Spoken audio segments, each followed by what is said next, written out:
सुदूरपश्चिम रोयल्सलाई हराउँदै लुम्बिनी लायन्सले दोस्रो संस्करणको नेपाल प्रिमियर लिग एनपीएल क्रिकेटको उपाधि जितेको छ। कीर्तिपुरको त्रिवी क्रिकेट मैदानमा आज भएको फाइनलमा लुम्बिनीले सुदूरपश्चिमलाई 6 विकेटले हराएको हो।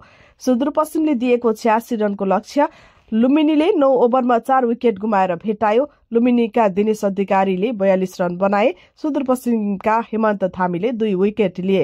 यसअघि टस जितेर ब्याटिङ गरेको सुदूरपश्चिमले 19 ओभरमा 1 बलमा 85 रन बनाउँदा सबै विकेट गुमायो। सुदूरपश्चिमका ईशान पाण्डेले सबैभन्दा धेरै 51 बलमा 33 रन बनाए। लुम्बिनीका कप्तान रोहित कुमार पौडेलले ह्याट्रिक विकेट तथा शेर मल्ल र टम्पेलमानले 3-3 विकेट लिए। पहिलो संस्करणमा तालिकाको पुछारमा रहेर लीग चरणबाट बाहिरिएको लुम्बिनी यसपटक उपाधि जित्यो। सुदूरपश्चिम भने लगातार दोस्रो पटक उपविजेता बन्यो। सुदूरपश्चिम पहिलो संस्करणको फाइनलमा जनकपुर बोल्टसँग पराजित भएको थियो।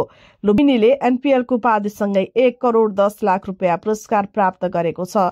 यस्तै उपविजेता बनेको सुदूरपश्चिमले 51 लाख रुपियाँ, तेस्रो भएको विराटनगर किङ्सले 25 लाख र चौथो भएको काठमाडौँ गोर्खाजले 15 लाख रुपियाँ प्राप्त गरेको छ।